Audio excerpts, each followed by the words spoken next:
Hey everybody, hey everybody. Good morning, good morning. Yes, I am outside. As you jump in, I am outside. As they say, as the young people say, we outside.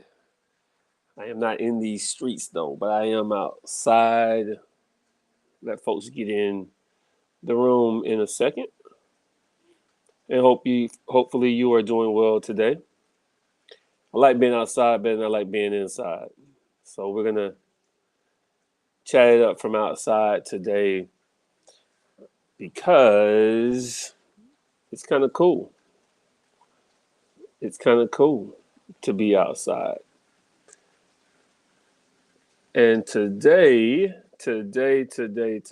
we are chatting about assessments because I think it's time for us to get very serious about how we use assessments and the reason why they're really, really important and very, very critical to our business.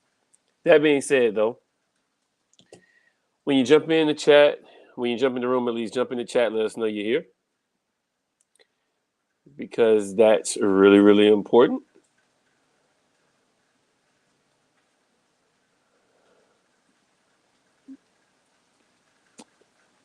And there I go. Oh, I don't like full screen. I'm messing around with this. All right. So we wanted to talk to you today a little bit about assessments, but first let me just let you know who I am because you might not know. So I'm Glenn Thomas. I'm Dr. Glenn Thomas, and I'm the founder of Hard Work. And for the past, I would say now going on 12 years, we have been working with organizations around how do we help and equip our teams with the best systems and culture to live their best life, but also lead their best life? How do we not only become better leaders, but better at life? Because honestly, what happens is leaders bring into the workplace how they're living. If you're living well, you're going to be leading well. That's a higher probability. We know that just through the data. And what we've been really testing and trying and working with organizations over the past 12 years is how do we best accomplish that? How do we best move from where we are to really where we want to be, but also where we see ourselves even in the future? And a part of that is really taking an accounting of what tools do we really use, kind of how are we really operating in the workplace. Are we just doing the one-off, leadership development experiences whereby in which, we go into a room for a day or maybe even a couple of days, and then we come out and we say all is well, and for the rest of the year, we're just doing work. Our philosophy at Hard Work is that learning and development is a continuous process. It should be a part of culture, not a piece of culture. And there's a difference. A piece is just a little bitty, morsel, that you take. But a part really insinuates that, like, this is kind of who we are. This is what we do. And it's every day, not only a couple of days out of the year. Around 5 years ago, when I began to think about, like, let's write down our thoughts on paper. Let's really provide folks with some type of insight and guide to how we can live better lives, how we can lead better lives. When I began to go through that process, what I thought was, there's more here. I just didn't know I didn't know what that more was.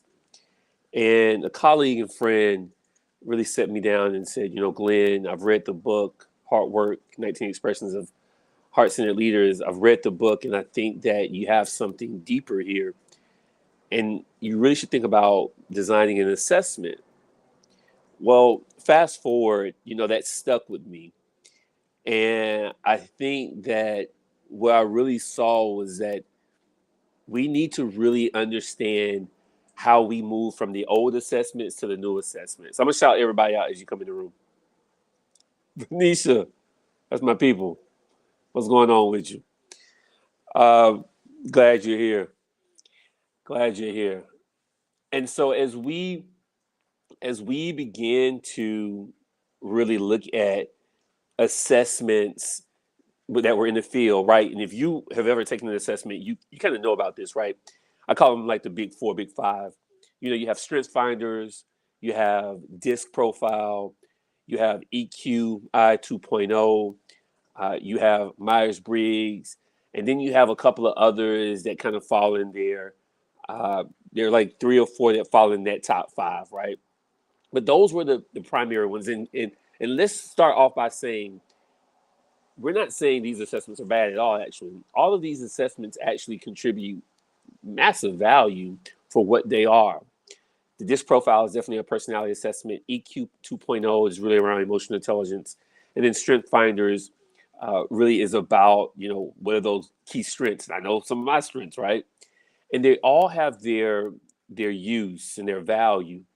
But what I found was there's something deeper rooted in us as leaders that doesn't come out in personality from the disc profile or emotional intelligence per se, and even our strengths.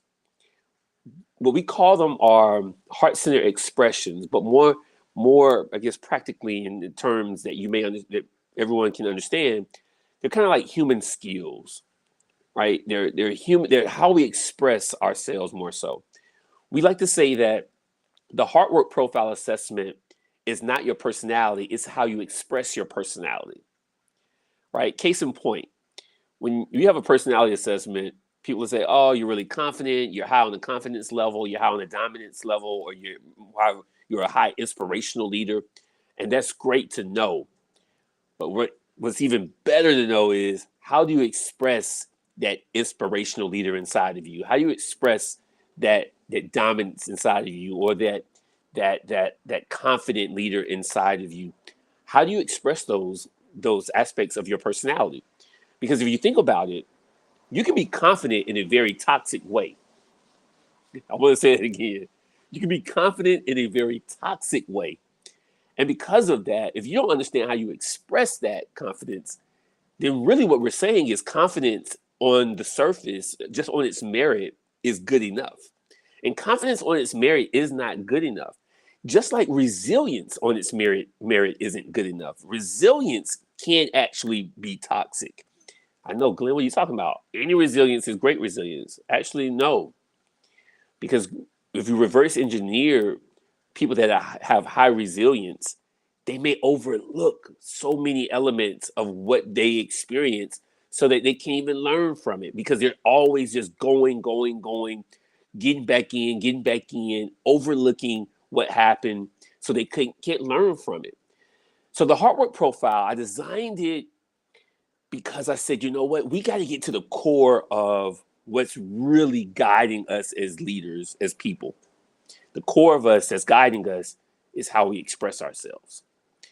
And that first assessment that we designed, it took us around 2 years. And we really wanted to focus on four areas. The first was the heart. Here, the heart. Just like we want to get to the heart of things. First and foremost, how do you expressing yourself in gratitude? How do you express yourself in purpose and love, as well as joy? And if you think those words are unique, they are kind of unique, unfortunately, to the workplace, but they aren't unique to the leaders in the workplace because every single leader in the workplace literally is trying to figure out, how do I connect with people? How am I gracious with people? How can I come across as a more caring leader individual? Leaders also are trying to figure out purpose. What's my purpose in this moment, right? Not just in leadership, but in life.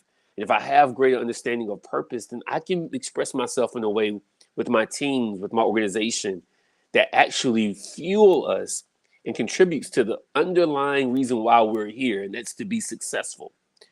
And then you have the words love and joy. The crazy thing about love is, and what most leaders don't know, and what most workplaces don't know is, love actually contributes to performance.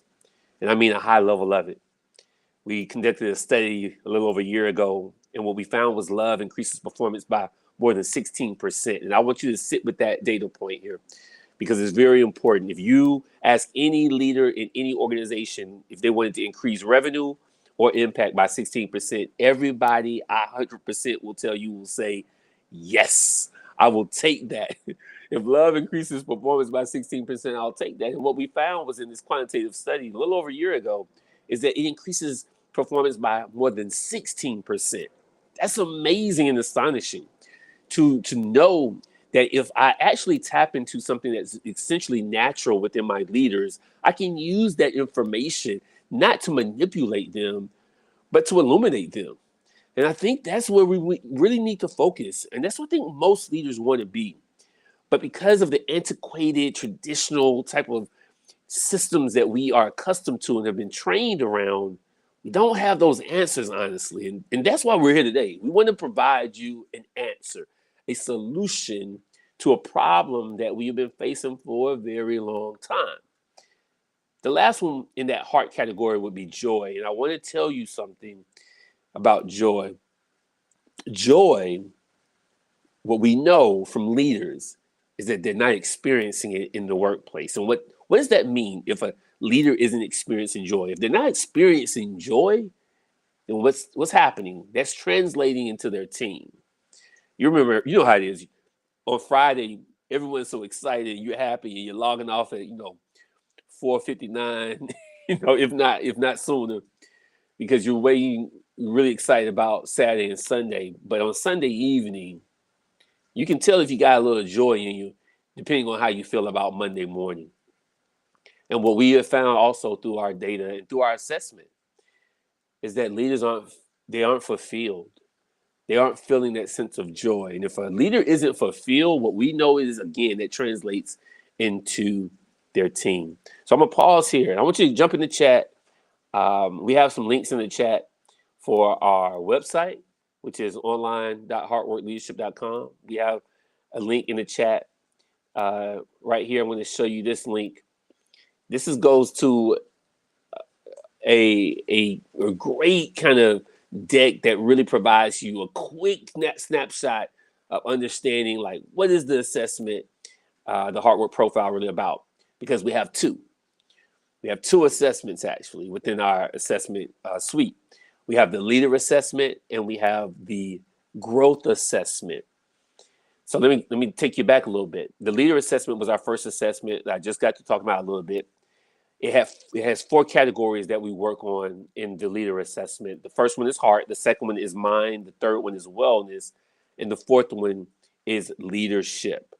And we assess some amazing human skills, hearts and expressions in that assessment, because we want to extract all the information that really actually gets to the root, again, of who this leader is and how they're expressing themselves every single day, even when they have a smile on their face. And really deep inside, that's not how they're really moving.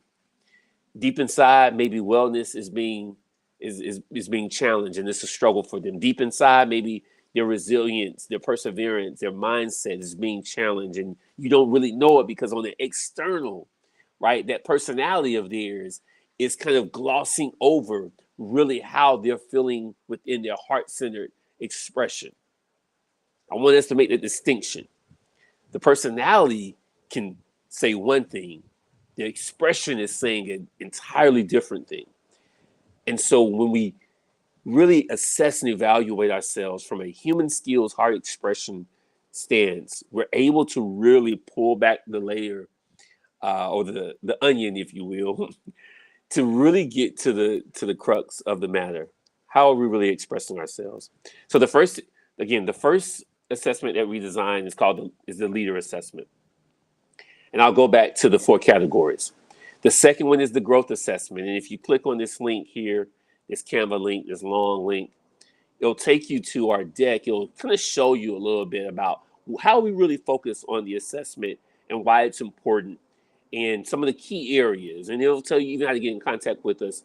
Because again, we're trying to demystify this thing around assessments. Because if you bring up assessments with many people, they'll tell you, one, boring, not exciting. We take the assessment, they get left on the shelf. We don't do anything with them. More than 90% of the people I speak with And I asked them, what did you do with that assessment that you took? I was like, well, it was some good information, but we left it on the desk, basically. And the majority of the reason why is there's two reasons.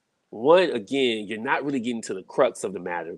And then two, those assessments they're not normally helping you translate that into operational effectiveness. What does that mean? What we do with our assessment, one, we get to the crux of it, right? And then two, we help you understand how to translate it to actually influence your business. Assessments on the surface are great investments, but at the end of the day, if you're not translating them to developing better leaders, better teams, if it's not translating into better culture, healthier culture, if it's not translating into better business, my question is, why are you buying it?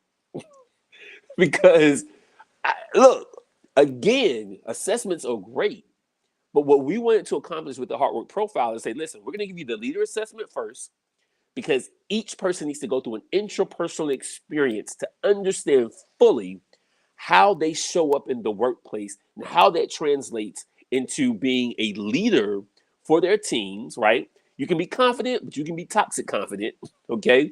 So we want to know what kind of confidence you are, right? Are you showing up in the workplace with gratitude, purpose, love, joy? As it relates to your mind, right? In the mind category, are you showing up in the workplace with a mindset that's healthy, that you're taking time to invest in your mindset, growth mindset, not limited mindset, healthy mindset, not toxic mindset? Are you investing in perseverance and resilience? Like, we need to know where you are, not to punish you, but to acknowledge you. And I want to sit with that for a second. If you're on the chat, I want to ask you, have you ever been a part of a manipulation culture? Have you ever been a part of a manipulation culture? Well, people say, they look in your face and they're like, we care about you.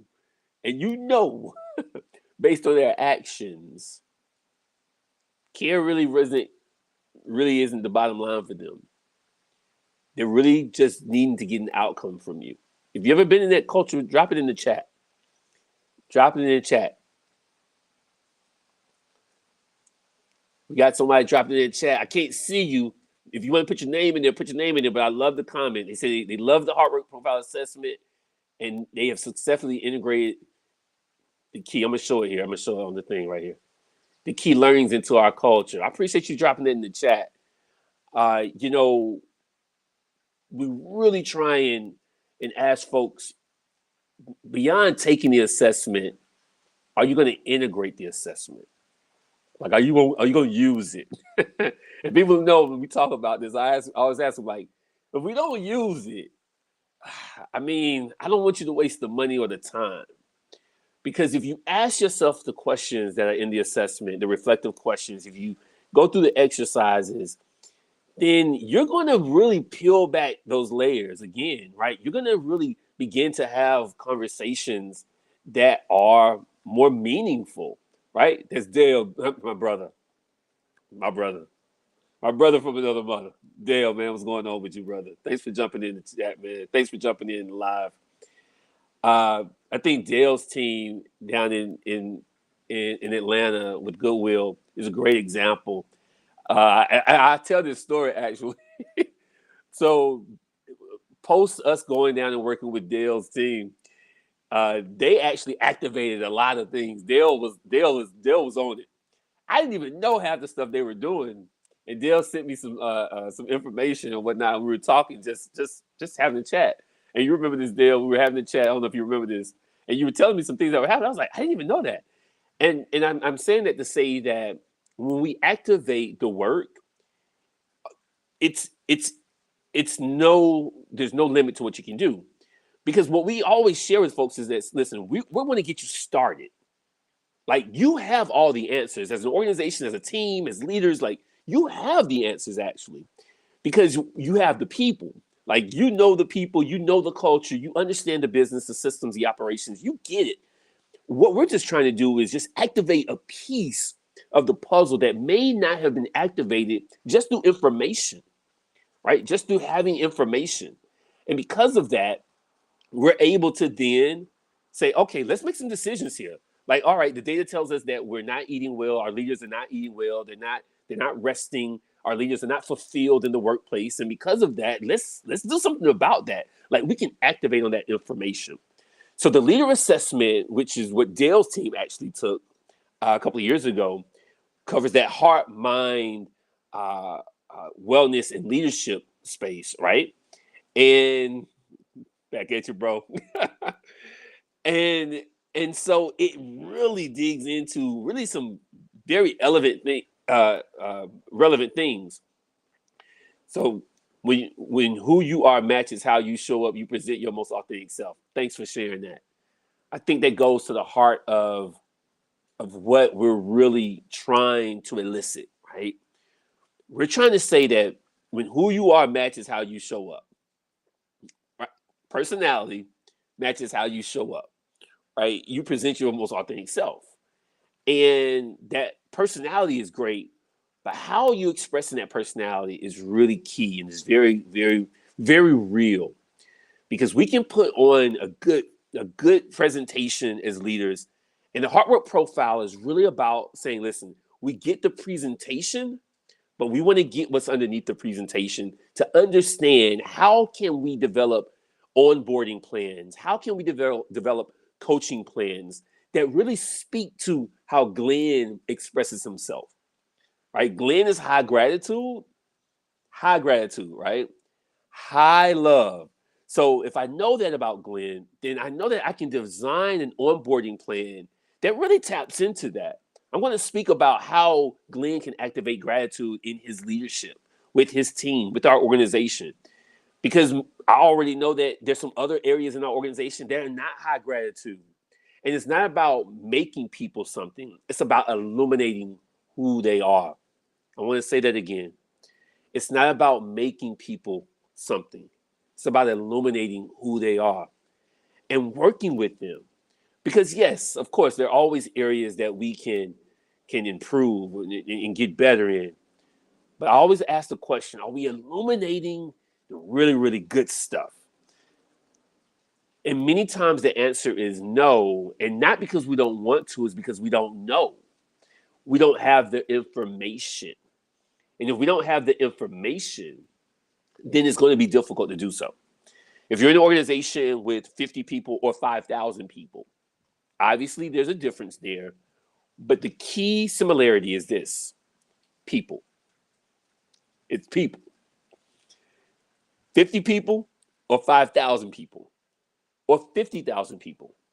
The common denominator is that they are people and that they have lives that we need to be interested in and understand how those lives really influence how they express themselves in their life, ultimately in the workplace. So I'm gonna stop there. Pause there. Get another comment up here. Authenticity is key and people feel it. People see your heart. Amen to that. I want to talk about something right quick. People do see your heart. And when I first started my career, I was high level, like A1 personality. I was high driven personality. I came across though as a caring person. Even I did care, but I really wanted the outcome, right? And I know people saw through that though. People saw through that. He's happy, go lucky, so forth and so on. But he's really focused on the outcome. Maybe not so necessarily focused on what's happening with me as a team member. And I want to tell you that to Dale's point here, people see through it. And the more seasoned we are, the quicker we see through it. And the less tolerance we have for it. You know how we are. If you're older, you got less tolerance for that mess, for that nonsense, right? And so, to Dale's point here, people see your heart. And I always tell people, I was having a conversation this weekend with a young lady, and I was sharing with her about the hard work profile and the assessment and kind of the difference and why it's a differentiator in the game. And I said to her, the hard work profile really is about how you show up for you first and foremost, so that you can show up for others. It's about you first. The leader assessment in our assessment suite, the first assessment, the leader assessment that your team will take is about you. It's all about you. And the feedback that we receive about the leader assessment and the evolution of it, right? Because it's evolved so much. It's amazing. Thanks to people like Dale, and thanks to people at Wells Fargo, and thanks to people at Toyota, and thanks to people at all these companies that have been able to access the assessment. We know that once we get the intrapersonal going, then we can focus on the interpersonal. And so I want to talk about the interpersonal because the growth assessment is something that we just launched recently. And we launched it because we knew, all right, next steps from the leader assessment is the growth. Now let's get into growth. Now we want to assess, how does understanding your hearts and expressions now directly influence the culture, the coaching, right? Like, how does this influence the business? How does it influence how we actually achieve what we came here to do?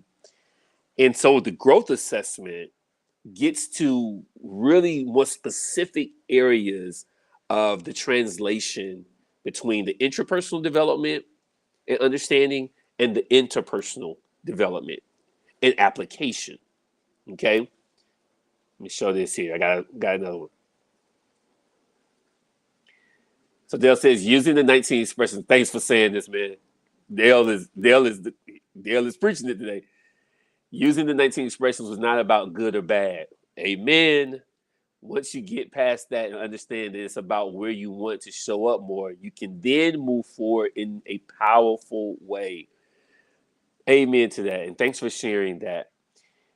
We often receive questions about, the other day someone was telling me about, like, good and bad. You get your assessment and you evaluate, oh, I'm good here and bad here. And I'm like, I get that. I understand that. And I say, the one thing we like to really delve into is, like, the heart rate profile is not about good or bad. The heart rate profile is about you. So, like, it's just about you. It's just about extracting information. Like, we just want to know about you. And I was saying that that's the one thing that most folks love about the assessment, is that they realize once they take the assessment, when we're asking about what brings you joy, when we ask about what lights you up, like inside, right? Like, what gives you that energy? When we ask about trust, we ask about safety, and not like your physical safety, but like your psychological safety. When we ask about your wellness, how much do you eat? How well do you eat? At least not much, but how well do you eat? How much rest do you get? We ask these questions because we are a research firm as well. We're a research practitioner firm. So we research these elements of human expression. And what we know is that we're not asking the right questions most of the time. And because we're not asking the right questions, we're not able to activate the right actions in the workplace to get our leaders to the place to where they're illuminating the goodness that they bring into the workplace, right? We know that they were good in some way because we hired them, right? Like, they got goodness in them. They got high performance in them in some way. But if we're not asking the right questions, and typically the right questions is, what's your personality? How emotionally intelligent are you? And what are your strengths? If you see what I just did there, those are the other three assessments that most folks use, right? The DISC profile, right? EQI 2.0, and Strength Finders. And we think just because we ask those questions, they're good ones, don't get me wrong, that we're ready, set, go. But 99% of the people that take DISC profile, Strength Finders, and EQ 2.0, they hit a wall. They hit a wall. And they hit the wall because those assessments, again, don't take the next level step to go deeper into how I'm expressing these three things. How am I expressing my personality? How am I expressing my emotional intelligence? Right? How am I expressing self-awareness? Yeah, I'm self-aware, but how do I express it? Okay. Yeah, I'm self-confident, but how do I express it? Yeah, I self-regulate, but how do I express it? Yeah, I know my strengths, but how do I express them? How do I express them? The hard work profile is literally saying, yes, you have the other three big assessments. Great. Now let's get you to understanding how to use not only those assessments, but the information of how you express yourself into your personal and your collaborative development in the workplace to drive higher performance. That's why we're here. We want to excel on a high level. You asked. Thanks for this question, Dale, for putting this question in the chat. When we were with Goodwill down in North Georgia, a great event, a couple of hundred folks in the room, leaders. We were able to present to them and work with them and speak with them. And the question that we had on our deck was, "What's brewing inside of you?" And when we design learning and facilitating experiences, they are always going to be unique because we take into account the audience, we take into account where you are, we take into account where you're located, we take into account what you share with us as we kind of debrief beforehand. And what's brewing inside of you really came up because of just I know Dale as a leader and some of the leaders down there, and Keith as CEO, and we felt inclined to ask the question, what's brewing inside of you? Just because of their mission, because of kind of what they do and the enormity of what they do, it's really meaningful. Goodwill North Georgia is a very instrumental organization in how people are living their lives through work, through education, through certifications, all aspects of driving not only work, because that's a portion, right? That's really the of entry. It's community. It's community building, right? So we wanted to ask the question, what's brewing inside of you? And that's a great question, I think, for each of us to ask, if not every day, most days. You should try to ask it as often as possible. But if you think about asking your team that, and then you correlate it to what the hard work profile really provides you, what I think you will find is that when you ask what's brewing inside of you, you're really asking, how are you expressing yourself? Like what's inside of you? What's that gratitude look like? What's that purpose look like? What does that psychological wellness look like? Right? These are areas that we assess for in the leader assessment. But then when we get to the growth assessment, we get a little bit more specific about the business. What does that coaching look like? How are you as a coach? Because what we have found over the past 12 years, and this is a data point that I didn't even think we would find. What we found is most leaders, and I mean most, the majority, I'm not talking about 51%, I'm talking about over 80% of leaders do not really understand what coaching is as a leader in the workplace. And I'm not talking about punitive coaching.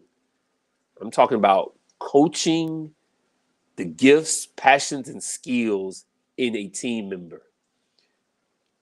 The majority, over 80% of leaders don't know what that looks like. They can't articulate it. And because of that, that was really a glaring finding for us.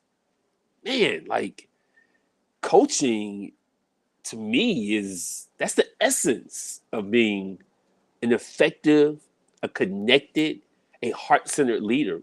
And so when we designed the growth assessment, I said, what are the areas that are really integral to a leader being successful in the workplace? And one of those areas was coaching. And so we really went in on coaching. We really said, look, we have to make sure that we don't dismiss the fact that what we have learned over the past 12 years is that coaching is basically not being taught nor spoken about enough in organizations as a integral aspect of leadership. Like coaching techniques, coaching practices. And again, we're not talking about coaching when it's too late. We're not talking about that coaching. We're not talking about, oh, we got to do a coaching. And you know, that everybody's like, oh, man. Every time we bring up coaching organizations initially, people say, oh, wow, no, not coaching, man. No, not that type of coaching. Not that type. We're talking about the coaching that happens every single day. The coaching that happens that say, hey, Glenn, how you doing today, man? Doing well. All right. And listen, I know you wanted to talk to me, but talk me through what was transpiring through the project. You know, what you were thinking, what you were feeling, how things were going. Excuse me. That's coaching. Like, that's coaching. Like, talk me through it. Like, what did you see? Like, what did you see out there? Like, if you think about like a sports coach, you know, when the quarterback comes off the field, I love this analogy. When the quarterback comes off the field, if you can kind of be a fly on the wall, like if you can really get into that conversation with the coach and the quarterback, one of the first things the coach may ask the quarterback is, what did you see? I want you to think about that question. What did you see? Remember, we have these senses, right?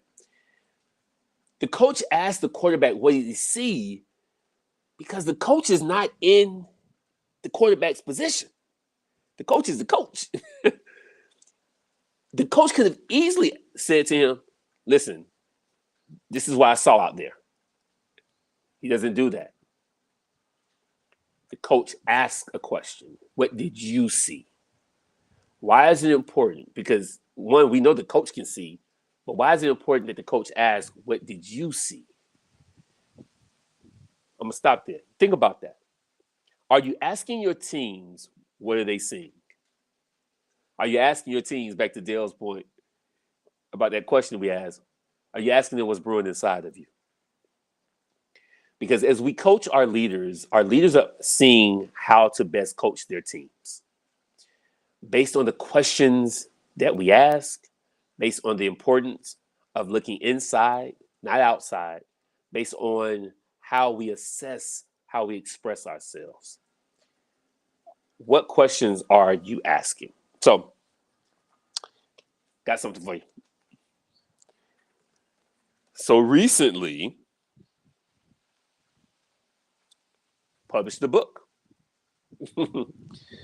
We published a book, and I want to talk to you about the aspect of this book that is very, very important. We talked about the leader assessment, and I wanted to give you the areas of the growth assessment. So if you need to take a break, take a quick sec.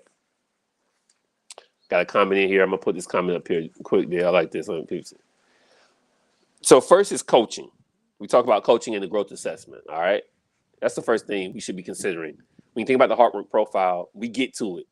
Like, we're trying to translate assessments into actual business improvements, people improvement, cultural improvement, business improvements, right? So we go in our assessments to not give you the responses about the assessment itself, but we also then give you the questions to begin asking, how do we then now translate this information into something that's tangible for us in our business? So we assess in the growth assessment 4 areas as well. The first is coaching.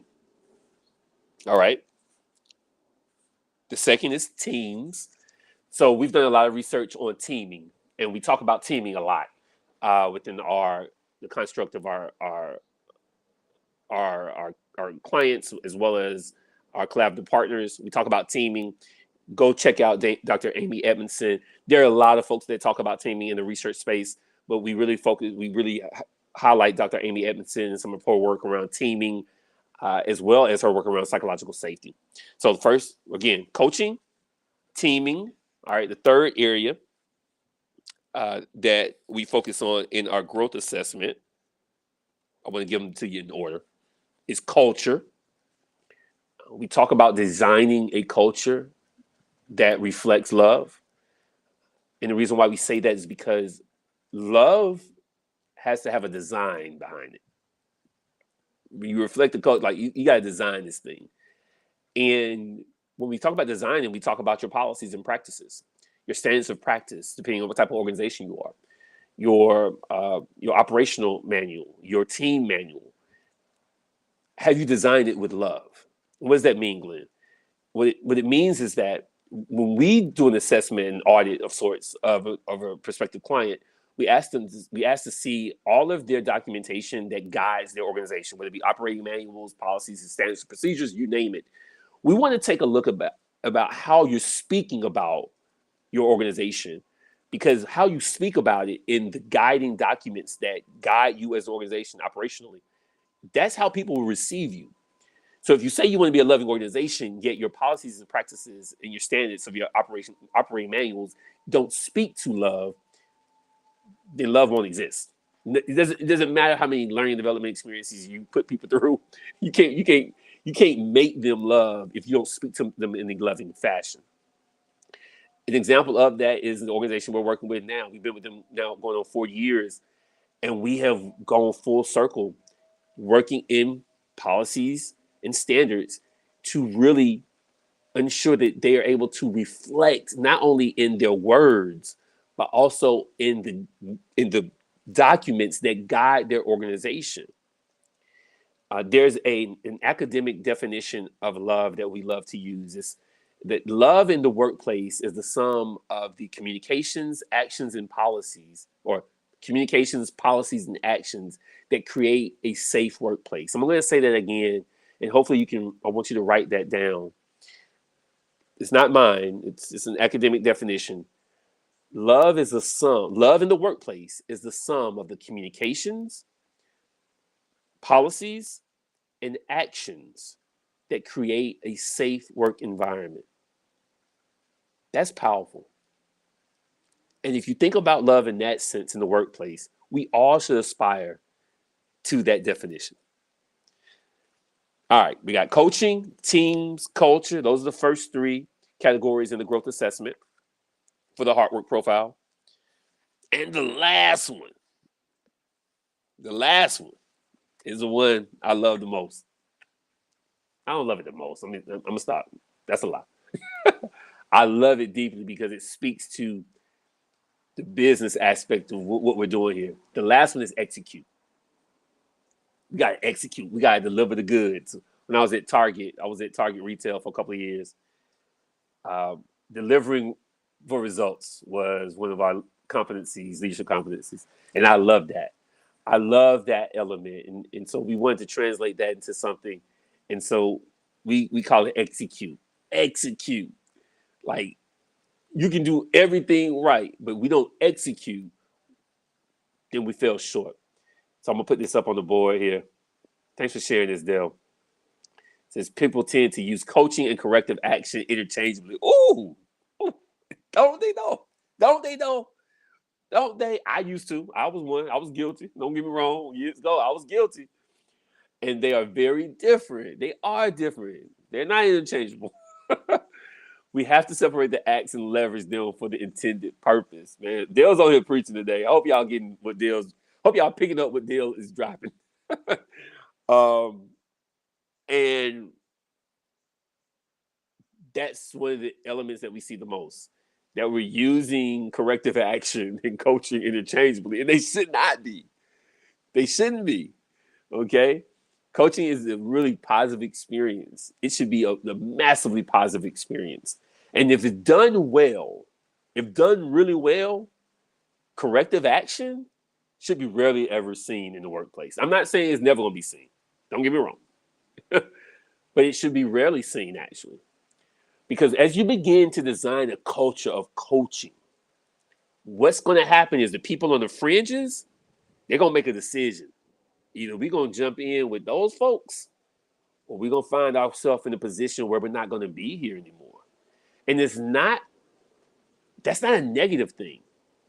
What it means is that when we design cultures that lead with love, we basically make a statement, an affirmation to the organization as a whole. We are here standing on business because we care about people, first and foremost. And if you care about people, then you're going to thrive here. We're going to do everything we can to ensure that you thrive. But if you don't, and that's not how you show up, and that's not what you're about, then you're going to be on the outskirts anyway. and you're going to be on the outskirts looking in, and that's going to be uncomfortable. And so this isn't about what people used to tell me, lovey-dovey stuff. This is about being a human. This is about seeing someone, human to human, heart to heart. This is about activating the responsibility that we have in the workplace to lead with love, because this is the one place that majority of people in the world do every single day. They go to a workplace, whether it's remote or not, or on site. They're going to a workplace. And now, as time has evolved in the as you know, the work environment has evolved over time, at least, we do have a responsibility in work environments. My team, I have a responsibility as a founder of a company, is when we bring people on, to ensure that the workplace is a highly communicative, a highly loving, policy-driven place, that our actions demonstrate what we say. That's my responsibility. I have to care. I must care, because there's people on the other side of this thing. And we've got to check into that. So the hard work profile, we, in our latest, our most recent book, Dear HR, if you haven't gotten Dear HR, I'll tell you this, I'm biased, obviously, but I try not to write no fluff. Like, I don't really write no fluff.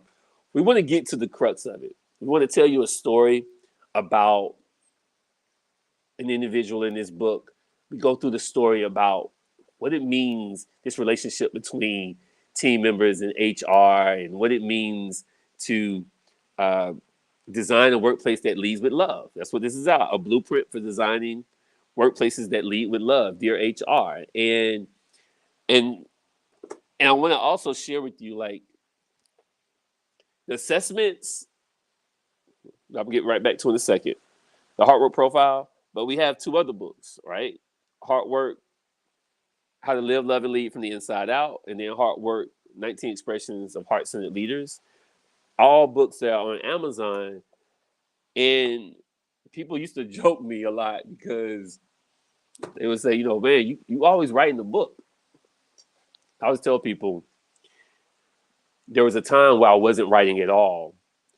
And what I realized was, every time I would leave a speaking event, an engagement, this happened more times than I really wish to remember, happened a lot. People ask, what do we have? Do you have anything to share with us that we can take with us?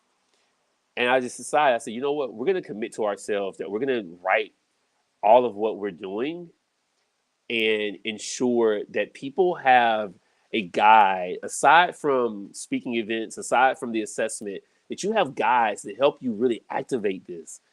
Because our goal is for you not to be relying on us. Our goal is for you to utilize the resources that we design based on the research and the practitioner experiences that we put into these resources, so that you can activate for you, like Dale did in Goodwill, North Georgia.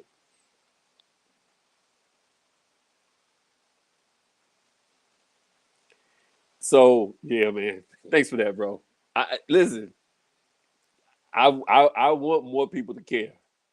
Just I just do.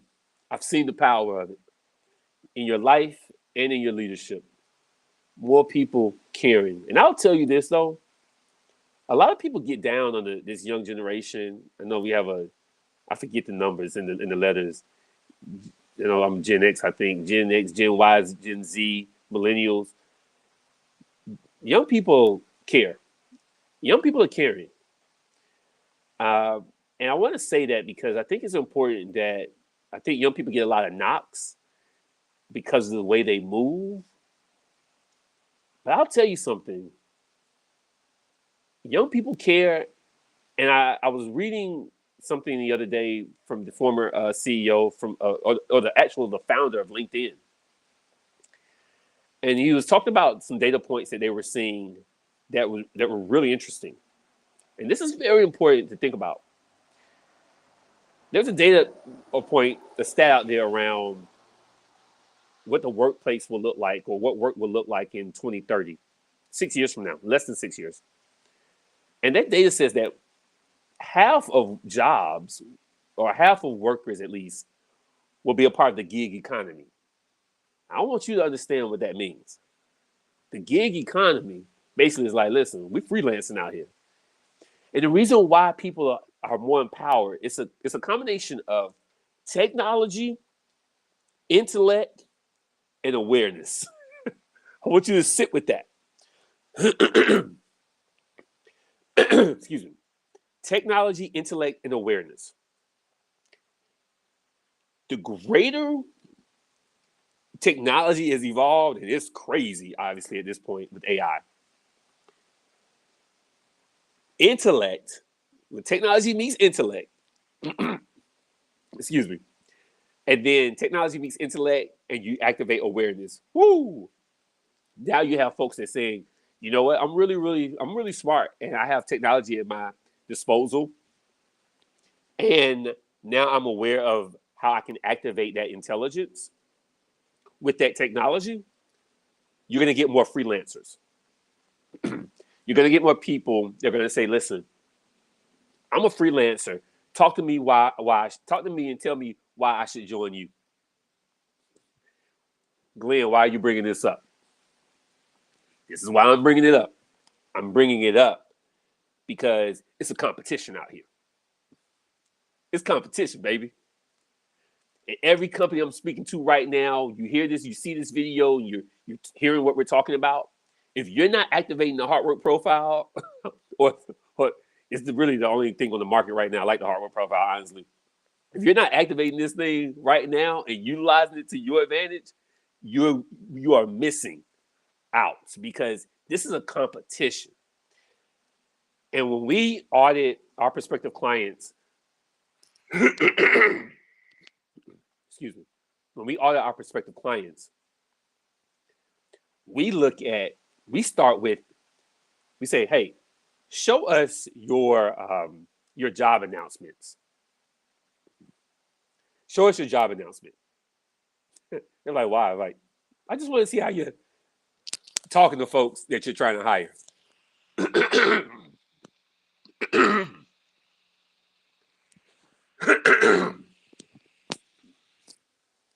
Sorry, got the bug in the throat. Talk to us about how you're speaking to people that you're trying to recruit. Because I can tell you right off the bat, the way you're speaking to the people that you're trying to recruit is either going to position you to be an employer of choice or not. And as each year goes by, based on the data we're seeing and based on what I believe to be true as well, as the founder of LinkedIn shared in this recent article, he was speaking in this recent article about, is that by 2030, half the folks out here working are going to be in the gig economy in some kind of way.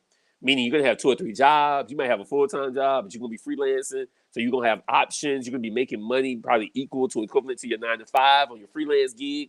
So competition is not going away. Competition is increasing. So even when I posted for freelance writers. I have posted for jobs for the past 5 years a number of times on LinkedIn. I posted for a freelance writer position, and let me tell you something. Over the next 3 weeks, I have over 45 interviews. I want you to sit with that. 45 interviews. Glenn, what does that have to do with the hard work profile assessment? I'm going to tell you what it has to do with it. It has everything to do with how we speak to people about us, but also what our brand is. We speak to people, when people research us and they set up their interview, when the first things the majority of people say is, your brand speaks to me.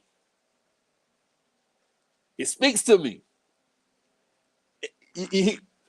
Does your brand speak to folks? Listen, you can be selling gaskets. Your brand can speak to people. Because how you sell a gasket can speak to somebody. You can just say, we sell gaskets, come work for us. That probably ain't gonna speak to nobody. Not too much. Or you can say, we transport We transform people's experiences in their vehicles so they can have an amazing journey with their families when they decide to drive across country or just drive down the street to the grocery store. No matter how far they're going, we're gonna put a whole lot of love into that vehicle with our gaskets. That's a gasket company for you right there. Like, all right, I'm looking at you now. Okay, I like what you're saying. Yeah, I work on gaskets, but I want somebody that really understands what that gasket is contributing to. A life experience for a family. Either they're driving across country or down the street to the grocery store. Do you understand what I'm saying? Like, it's a brand and the competition is real. The hard work profile really positions us to get to the crux of it. How we speak to our people when we're recruiting them, how we onboard them through our assessment, and then how we translate that into application into our business through our growth assessment. These are key. I want you to really activate an understanding. Set up a 10-minute meeting with us. Set up some time. We like to get on the phone right quick with folks because folks really got a lot of questions about, well, Glenn, how does it work? How do we get started? And all those good things. And we set up a 10-minute meeting with folks and we just walk them through just with this really simple process.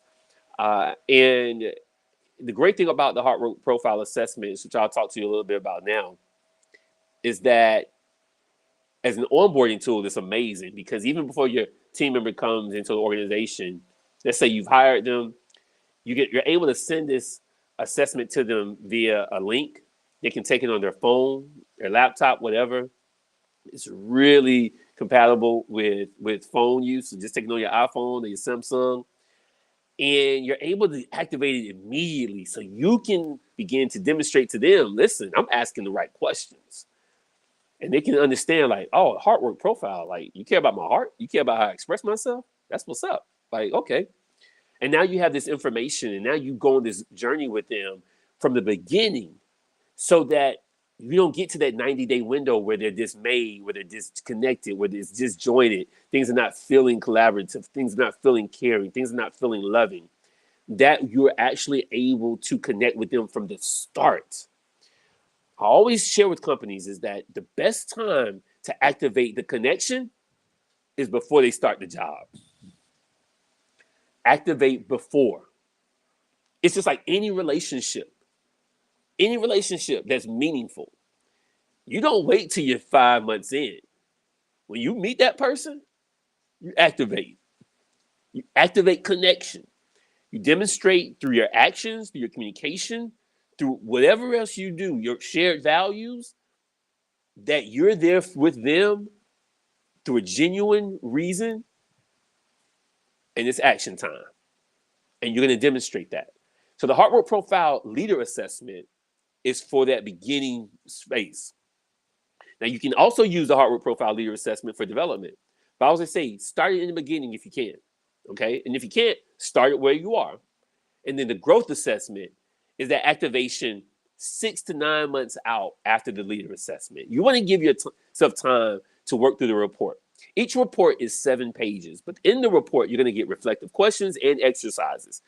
In the growth report, in the hard work profile growth report, you're not only going to get reflective questions and exercises, you're actually going to get prompts to guide you through how do you then utilize the information in the business itself, like specifically. How does this translate in the teaming experience? How does this translate in your coaching culture? How does this translate in the culture itself? Like identifying red flags, green flags within the culture that you can leverage now. Because if you have a group of 10 people that have taken the assessment, and let's say you're in a small group, you're able really to discuss where you show up in your spaces on your profile, and you're able to leverage. Oh, Glenn's a great coach. He thinks high level coaching in a sense. Okay, Dwayne's not really high level coaching. That's not his thing. But Dwayne is big on teaming. Okay, all right. So if you're big in teaming, and I'm big on coaching, when we bring this project together, what we're going to let you focus on is X. I'm going to focus on Y. You understand what I'm saying? Like, we need to use information and data, meaningful information and data in a manner that actually contributes to what we're doing here in the workplace. I'm tired of assessments getting left on the shelf. I'm tired of assessments. Every time I talk to somebody about an assessment, they're telling me where that assessment is on the shelf. Did it translate for you anything? I'm always asking, like, did it translate into business? Nah. I mean, we learned about our personalities. We learned about our strengths. Didn't really translate to anything. Why are we here? Like, don't get it wrong. Like, why are we here? This is a business. We want the business to succeed. When the business succeeds, we succeed. When we succeed, the business succeeds. This is collaborative. There's no strong business without strong people. There's no healthy business without healthy people. And so let's go to the aspect of this experience that we can influence directly, and that's our people, the people that we serve as leaders. And I remember what I just said, the people we serve as leaders. Leaders are servants. We serve. And if we're serving them, the question is, what are you serving them? And back to that question that Dale put up on the screen for me, what's brewing inside of you? What's brewing inside of you? The Heart Rate Profile Leader Assessment and the Heart Rate Profile Growth Assessment are critically important to going deeper, moving past surface, going deeper into understanding how people are living their lives, expressing themselves in their lives, and ultimately how that's showing up in our leadership. That's key.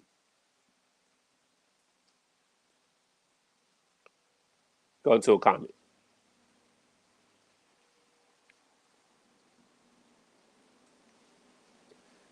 And Dale, look, thanks for sharing that. I know it wasn't, because y'all activated that thing quick. and I always tell people, you're never going to have the perfect assessment. Now, our assessments have definitely evolved and grown thanks to people like Dale.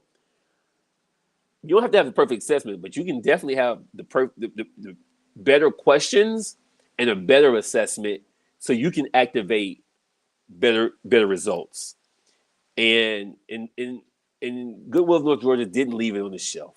They took the data, they used it, they amplified it actually, and went steps further with hard work, understanding what hard work culture really looks like.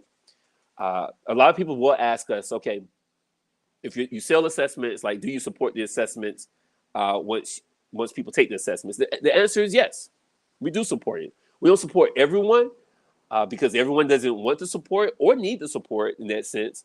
But we do design on our platform a integrative kind of experience such that when you do take the assessment, now you're able to access all of the workbooks, all of the videos, so that if you don't activate us as facilitators, you can at least have it as an online experience. And you have that experience at your disposal for your initial license is a 2-year license. So we really, really try and make it simple, yet robust. So we don't want it difficult. You can literally go on our platform, purchase it via credit card, and you are in. Once you purchase it, we send you all your access, your password, your passcodes. You use them at your leisure. You know, it's a very simple process. You have access to the videos, to the workbooks. We have 5 workbooks that, I mean, it's rich information, data, references, supports, you name it. I wanted to create the experience that I never had as a young professional leader. I wanted to create the experience. I asked myself, what are all the things that were missing? You know, beyond the assessment. Like, yes, we created and designed an assessment that is true to form, going to really challenge each leader, each team member to really live their best life. First and foremost, that's critically important, because if they're living their best life, what we understand through our research that is undeniable, that if they're living their best life, they're going to lead their best way. That's fact. You're living your best life, you're going to lead in the best way. And so we wanted to create something that would do that. We wanted to create something that you wouldn't leave on the shelf. We wanted to create something that would move the needle more than moving the needle. We wanted something that would move you forward, not only in your leadership, but in your life, because it's an investment into people. And then we wanted to create an experience so where you can activate us without having to call us or meet with us or, you know, ask a million questions and we have to, go back and forth. We left it all on the platform on our website, right? All on the website. Thank you, Dale. Thank you, brother, for being here, man. It was so meaningful to have you in the chat so people can see your comments, your thoughts. So thank you so much, brother. I look forward. I think we got a call coming up. So look forward to chatting with you, man, catching up with you, brother. I love you, brother. So that's what we wanted to create. We wanted to create that space for you to be able to activate us. And then even in the online experience, you're able to say, you know what, we really enjoy this experience. We really like the assessment. We want more assessments, or we want to speak to you all about actually facilitating maybe some virtual or in-person on-site experiences for us. You have access to that all in the platform on our website. I'm going to put the website up here again. It's online.hardworkleadership.com. You just go there. You can go to the courses page, and it's going to give you really a rundown. We have the FAQs up there, all the frequently asked questions that folks like to ask us. It's a pretty thorough platform that we utilize. And again, we want you to be able to access us as easily as possible, because look, what you're doing every single day is rough enough. You're a leader in your field, in your industry. You have teams, you have business obligations, you have meetings. We want to create a space for you to easily access us, access hard work. But then if you want to go deeper with us, you have that ability. We leave our links in there, our scheduling links, our calendar links. We leave our purchase links if you want to purchase more assessments. We leave the purchase links in there if you want to purchase facilitation. Actually, you can literally purchase everything that you want from us in the online experience, in the online course, to have access to us. Because again, we don't want you to rely on us solely. We want you to be able to access us because we're a partner. We're a partner in this thing. I've been on the other side of this. I wanted partners. I just didn't want a vendor that sold me something and then sold me another thing and then sold me another thing. Like, I wanted a partner. Like, you can sell me stuff, but be my partner. Like, give me the ability to access you, to speak with you, to purchase more from you if I need to. But we're in this thing together. Our company is a research practitioner firm. And that means exactly what it is. We're researchers at heart, but we're also practitioners. So we bring the practitioner experience to life in our work and what we contribute to the work as well. And so to that effect, we want you to be able to really build a self-sustaining type of learning and development integrated experience. It may take you some time. You may have an L&D platform that you're not that excited about because it's rudimentary, it's customary, it's got standard, whatever you do, and you do it, you learn, you develop, you have a platform, but it doesn't excite you. I would encourage you to give Heart Work Profile a look. Heart Work Certified Partner is what we basically call it when you actually activate us. You become a Heart Work Certified Partner. The reason why is because this is unique, but it shouldn't be. I remember leaving a facilitated session up in Maryland some months ago, and in the debrief, one of the executives said, the problem here is not that this isn't good stuff. The problem is this should be normal. It should be normalized.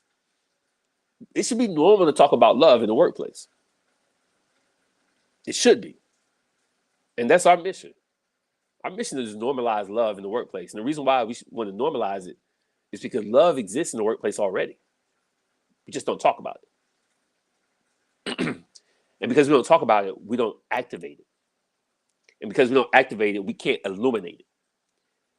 And if we go back to the original data point that I shared with you, our most recent study found that love influences performance by 16%.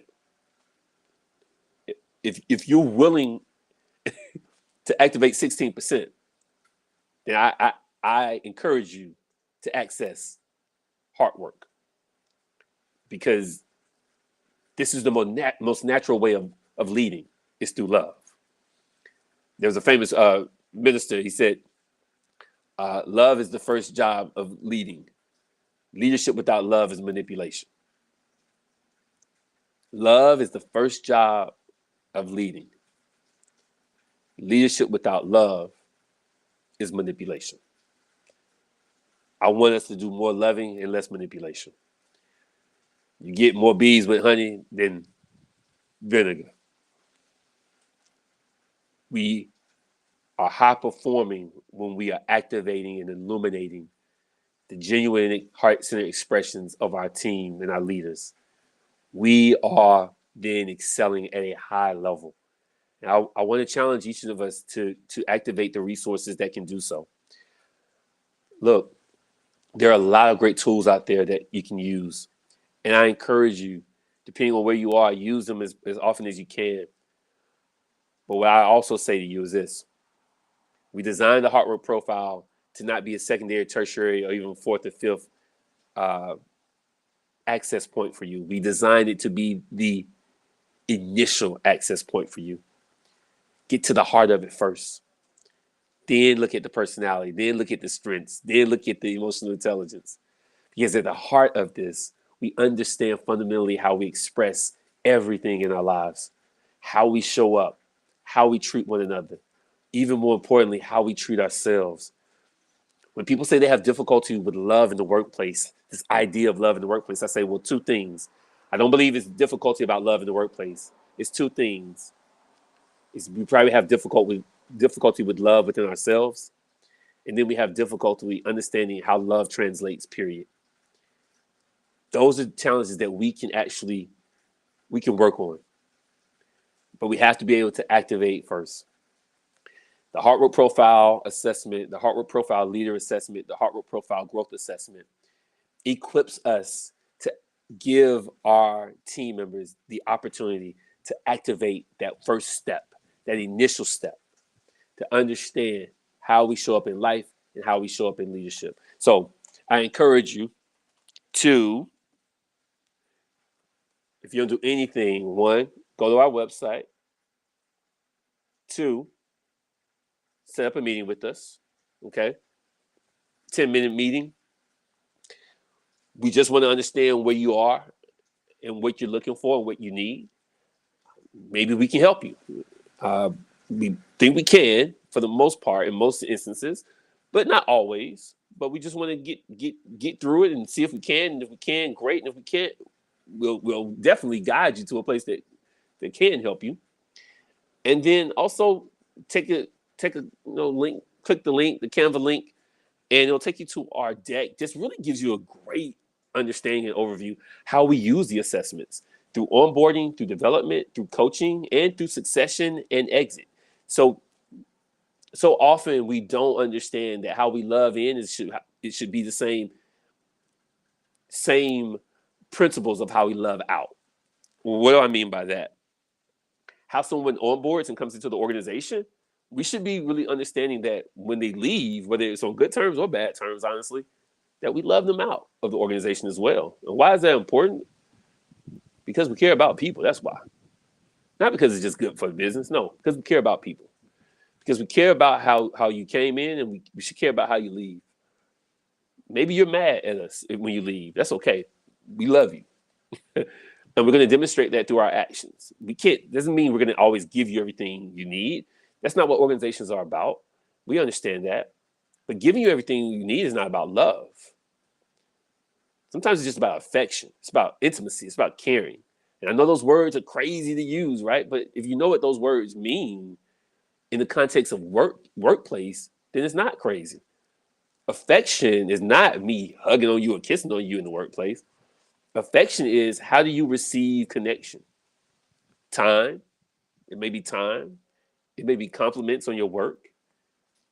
It may be notes. It may be emails that salute you and what you've done and what you've accomplished. Intimacy is about closeness and connection. We talk about intimacy in some of our research, and we're actually coming out with a new book in October. And we're going to be speaking about intimacy more in the workplace and why intimacy actually stands out as the number one variable of love that leaders and followers, and we say followers academically in the sense of employees, team members, people that follow people, and all of us are followers actually because we all have a leader, someone we report to or supervises us to some point. So we're all followers. Like intimacy is the number one variable in how love is reflected in the workplace. That's what leaders and followers have said. If you have intimacy, you're going to have a higher chance and higher probability of achieving higher performance, higher excellence. And so these are the aspects of intimacy and affection that we want to really bring forth to understand what we really should be talking about and the questions that we should be asking in order to elevate our leaders as well as elevate our culture, ultimately so we can drive a high performing organization. That's how it goes. We don't design excellent businesses. We design cultures that illuminate people to actually then influence how high performing organizations come about. People, culture, excellence. That's a part of the hard work framework, actually. A great way to end on this today is our hard work framework is about 3 variables on each side of the matrix. We look at gratitude, purpose, and love. Gratitude, purpose, and love. And we look at people, culture, and excellence. And if you can wrap your mind, heart, policies, communications, and actions around gratitude, purpose, and love, people, culture, and excellence, then you're well on your way. You're well on your way to designing a heart work culture. And that's what we want for you. And we want you to tell us a story. So go grab Hard Work 19 Expressions of Hearts and Leaders on Amazon. Or go or go grab Hard Work, How to Live, Love, and Lead from the Inside Out. And you know you gotta have to have Dear HR. Dear HR, I thought you never asked how to design workplaces that lead with love. It's been a joy to be with you. Thanks to Dale. Thanks for everyone else that was in here in the room for any length of time that you were in. We look forward to continuing to have the conversation. We're going to continue to do lives every Tuesday. That we're going to come here and really provide education and more understanding about why it's important to not only have assessments, use assessments, but use assessments that are going to translate into a tangible outcomes for you, that you can drive and design a culture that's healthy, that's safe, that's trusting, that's loving, so we can design businesses that are high performing, that at the end of the day, people are happy to come into work. People are sad to leave, and they're excited to come back. So we bid you adieu and a great day. Hopefully you enjoy us being outside today. We're going to stay outside as long as we can. I want to stay outside in the good weather.